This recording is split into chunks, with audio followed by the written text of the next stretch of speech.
Good morning. Today we discuss some aspects in the question of universal rights in Dr. Hirzel's thesis. In discussion 5 of our series we spoke about the implications of the definition of personhood on universal rights. We considered foremost the moral aspect. Let's return to this issue under the more pragmatic problems in legal theory. I repeat your quote here again. This term was preferred over the general understanding of persons as human beings, mankind, or similar expressions that limit forehand the phenomenon of personal identity to a species. Lenin Tralgo, 1999. Martinez, 2004. My question was then, if a slave or a comatose person were not persons according your definition.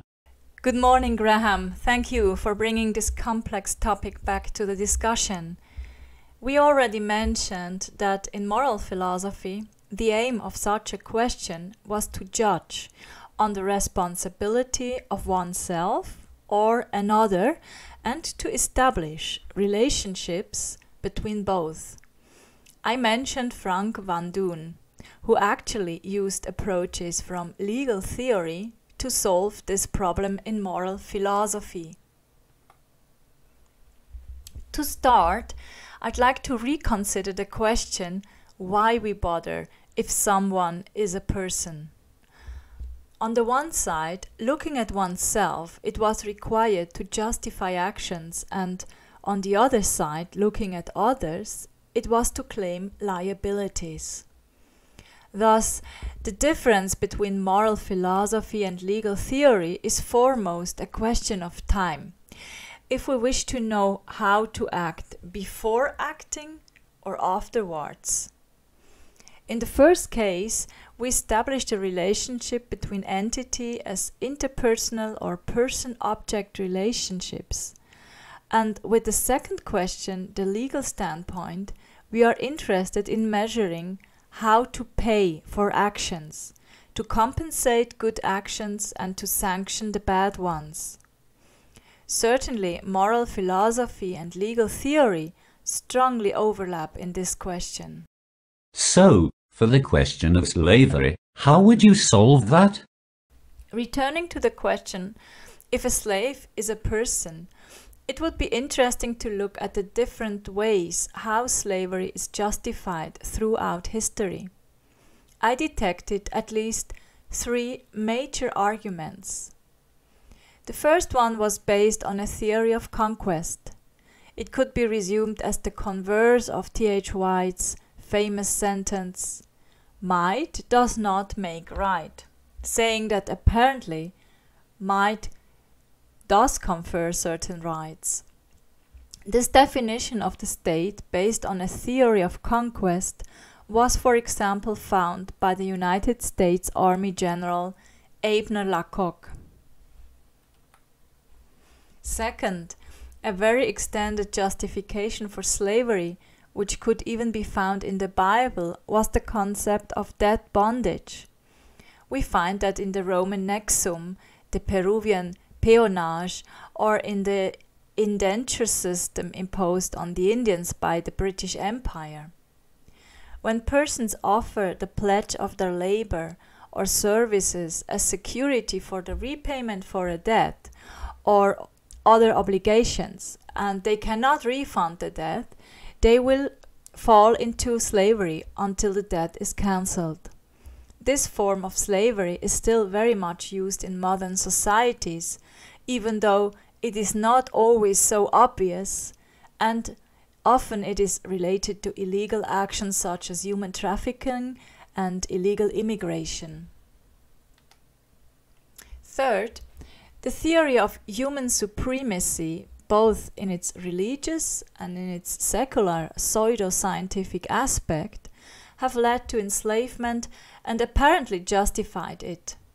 An example for such a position is the seemingly innocent affirmation in Sandy Starr's article, "What Makes Us Exceptional?"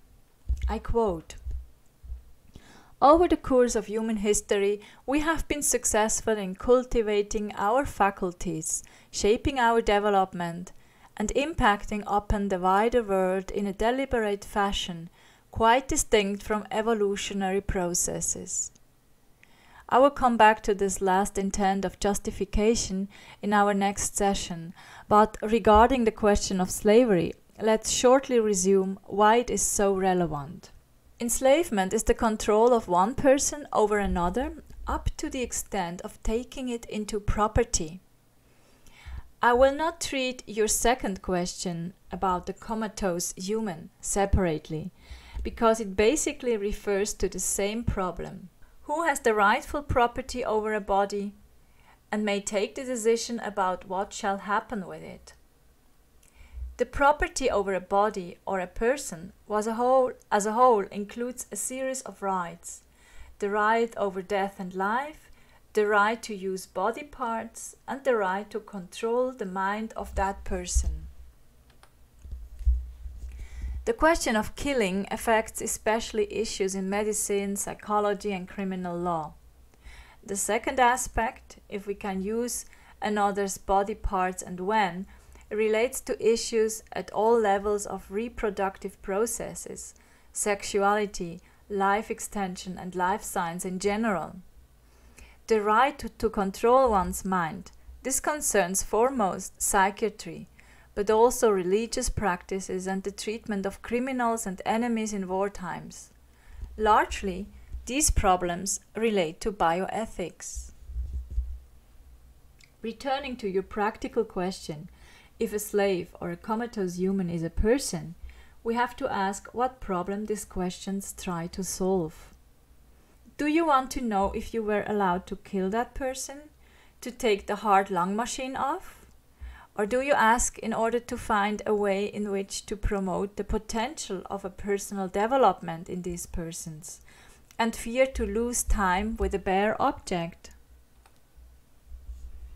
The ethics of Schweitzer is clear from a principal point of view. Do promote the potential of life wherever you find it. Do promote your own life.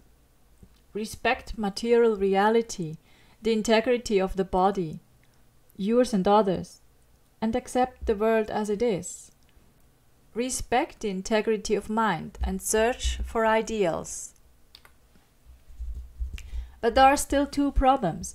We might lose time and resources trying to care for a body whose person is already long dead, or we might be trying to deliberate slaves who soon after run back to their masters. We might even heal an injured enemy, only to give him the potential to kill us soon after. Well, probably that's the risk of life, but this is the essence of reverence for life. What is even worse, there are situations in which it would not be possible to follow the four principles at once. When I am attacked, shall I stay back and let the other kill me, becoming guilty along the principle of self-affirmation? Or should I fight back, risking to kill the other? What counts is lastly our attitude. If we honestly search to find a solution that satisfies all four affirmations more than once, we will find a creative solution. But we should not fool ourselves, neither. Sometimes we are to fail under any condition. Therefore, Albert Schweitzer, in his book Philosophy of Civilization, said that the good cautious is an invention of the devil. If you look for a solution that makes you feel well, that lets you say with Herodes, "I am innocent of this man's blood, see to it yourself," then ethics might not be for you. I hope I have clarified more why it is relevant to know if we deal with objects or with persons. The measurement on it seems rather simple. If it answers, it is a person. If not, it still might be one, but we don't know. The point in your question is that you state it to challenge me. Otherwise, you would not have been able to make it in such general terms, but rather you had asked about the concrete case. In history, from an empirical point of view, the question is simple. At least in 19th century America, there was no doubt about the humanity of black slaves. Even though it is true that the argument of their animal condition came often in from a legal framework, there was no doubt. Slave owners had often sexual relationships, even children with slaves. If they had been animals, and animals in that culture were considered objects, non-persons, this act would have constituted an act of bestiality and was illegal by that time. Yet I do not know of any cases where slaveholders were accused for bestiality. As for the question of the comatose human, it is even more interesting. In many cases, when people ask to switch off the heart-lung machine, they do not argument that the body is an object without personal identity. The major argument is usually that it is in fact a person, but one who is suffering, without any hope of ending this suffering and living a life that is not worth to be lived. What makes the whole issue even more complicated is that in some cases it is the comatose person herself who, when still at good health, has defined in some testament that she or he does not want to continue living under such circumstances. But resuming, in all these questions, the point is clearly not about the quality of personhood, but about the possibility to value the worth of life and to delegate such an evaluation to another person than oneself. I did not really try to solve that and develop that question further, but you can find answers from a principle standpoint in my research. Okay, I understand. This is a question that will certainly bother us also in future discussions. Thank you. Thank you. See you next time.